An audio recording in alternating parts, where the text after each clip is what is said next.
মুহূর্তে রয়েছে Gopalganj medical college হাসপাতালে কালীনগর সবুজ মোল্লা উনি গত কাল সন্ধ্যার দিকে বিষ খেয়ে আত্মহত্যা করেন এবং আজকে তার মৃত্যু হয় গোপালগঞ্জ মেডিকেল কলেজ হসপিটালের 7 তলায় চিকিৎসাধীন তিনি মারা যায় এবং তার পরিবারের যে অভিযোগ রয়েছে অভিযোগ তারা বলছে যে আমার ভাইকে মেরে ফেলছে অথবা তাদের অভিযোগ আসলে তাদের মুখ থেকেই আমরা শুনবো। আপা, আপনার ভাই কোথায় থাকতো আগে একটু বলেন। হ্যাঁ, আগে থাকতো, আগে তো আমাদের বাসায় থাকতো, বাড়ি থাকতো। চলে আসছে কতদিন? চলে আসছে রোজার ঈদের সময়, ঈদের 3 দিন আগে আসছে। এখন গতকালকের বিষয়টা আছে, আপনারা কোন ভাবে দেখতেছেন এইটা? গতকালকে তো আমরা ছিলাম না, আমরা তো এই মাত্র আসছি। কাল 9টার দিকে আমার বড় ভাই আমার ফোন দিয়েছে, ফোন দিয়ে কয় আমার ভাই এই হসপিটালে ভর্তি। আমাকে গেছে ভাই, কয় ভাই বিষ খাইছে। তখন তো আর ভালো লাগে কোন দিন, আমরা তো জানি না কি নিয়ে বিষ খালো, কি করলো, কিছুই জানি না। আমরা এই মাত্র আইছি। ওয়াইফের সাথে কেমন ভালো? না না, ওর সাথে কোনোদিন ভালো সম্পর্ক না। আমার ভাই ওই তো আসবে না, কতদিন থাইছে বাপের বাড়ি। তারপরে আমার ভাই সালিশ মাতুকবার ওই মাওই সাফরা নিয়ে টিয়ে যায়, সবার পাওয়ার ধরে ওই বউ আনছে, জানেন না। ওরা বাধা দিচ্ছে, মা ভাই বোন কাউরে দেখতে পারবি না, হয় কাউরে দেখো না, ওকে দ্বারা যাতে পারবি না, হয় যাবো না। আমার মা ওই সামনে বাড়ির দ্বারা বাসা বাড়াইতে দিয়ে রাখছে, রায় আমার বাইরে ওরাই খাইয়ে লাইছে আমাকে। এখন আপনাদের অভিযোগ যে ওরা নির্যাতন করছে? ওরা নির্যাতন, আমার ভাই মরছে নালি মরতো না। আমার ভাই বাড়ি থাকলে কোনোদিন মরতো না। কি করতো আপনার ভাই? আমার ভাই সব কাজ করে। আমার ভাই বড়দের একটা বার হয়েছিল, বড়দের সব কাজ করে আমার ভাই। যে কোনো কাজ আমার ভাই করে, কোনোদিন বসে থাকে না। আমার ভাইয়ের কাজ না থাকলে ডাব পারবে, আমার ভাই কাজ না থাকলে আমার ভাই নাই কাঁঠাল কাটবে, ব্যবসা করবে, জানেন না। আমার ভাই কোনোদিন একটু বসে থাকে না।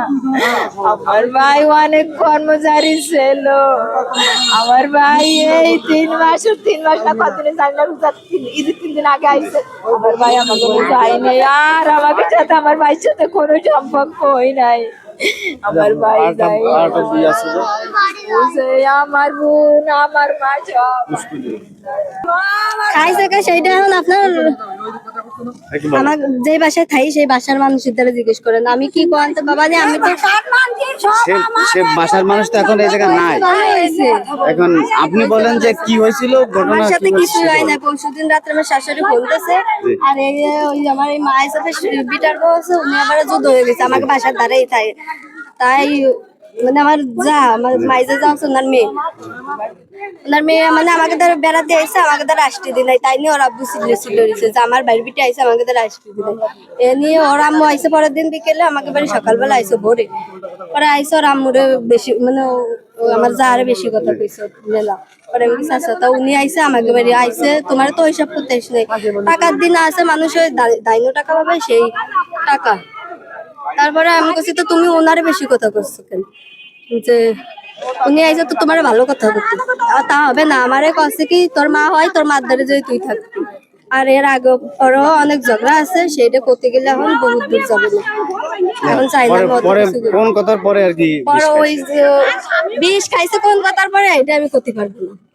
আমার সাথে আমি ওইরকম মানে এই 2 দিন হয়েছে ঘরে আমি আসলি খালি দরজাটা খুলবো। আমাদের যেই বাসা খাই যে ওই বাসা প্রচুর গরম, মানে বাসার দরজা জানলা খুললেই হয়েছে আমার জাতপাতি লেখা লাগালে।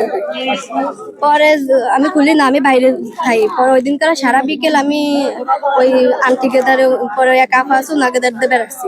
সন্ধ্যার সময় আজান দিয়েছে, ঘরে গেছি। ঘরে যাওয়ার পরে আমি বইছি। তখন আমার মা এর কাছে কি যে আমার মাই আমার আব্বুকে ডাকলো, তারপর আমার আব্বু কবি না, আমি তো রাখবো না।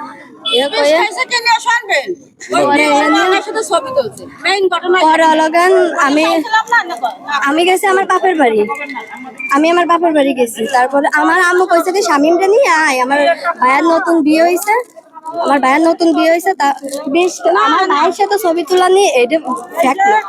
আগে পরেও তো অনেক ছবি আছে সবার সাথে। তা কইছে তা তো আপনার বাবা কি হয়? হ্যাঁ? দাদি? ও, বুঝছি।